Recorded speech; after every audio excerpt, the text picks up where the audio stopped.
Hello दोस्तों, ये जो आप देख रहे हैं ये सेलॉक्स। सेलॉक्स करने के सिर्फ मैं आप लोगों को 3 ऐसे रूल बताऊंगी जिसको आप हमेशा याद रखोगे तो आप सेलॉक्स करने में कभी भी हिचकिचाओगे नहीं। आप देख सकते हैं कि ये जो पहला क्वेश्चन है सेलॉक्स का, जो पहला क्वेश्चन का जो स्टेटमेंट दिया हुआ है वो दिया हुआ है आप लोगों का ओनली पॉजिटिव।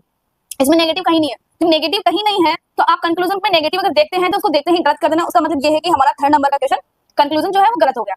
सिंपल सी ट्रिक है। आप लोग इसको घुमा फिरा के करोगे तो भी ये गलत होगा, आप लोग इसको सीधे तरीके से करोगे तो भी आप लोग गलत होगा। आप किसी भी तरीके से कर लो, बिना डायग्राम ड्रॉ करे मैं आज आप लोगों की ये क्वेश्चन सॉल्व करूंगी।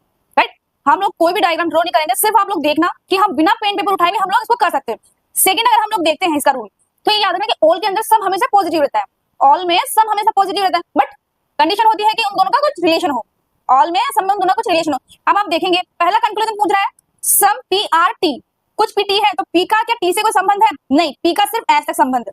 ऑल में सम का कुछ संबंध माना जाएगा, पी का एस से तो नहीं, कोई संबंध नहीं है पी का टी से। Some T R S, T का एस के साथ संबंध है। जब ऑल क्यू आर एस, सारा का सारा जब क्यू एस है तो कुछ एस टी है, तो ऑब्वियसली कुछ एस टी भी होंगे। तो हमारा सेकंड नंबर कंक्लूजन जो है राइट हो जाएगा। तो अब देखो किस तरीके से पेन पेपर उठाए हम लोग, बिना डायग्राम ड्रॉ करे हम लोग कैसे इस क्वेश्चन को इजीली सॉल्व कर लिया।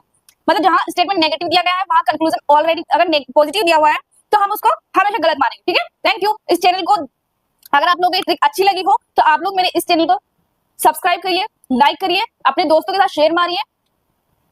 Thank you friends.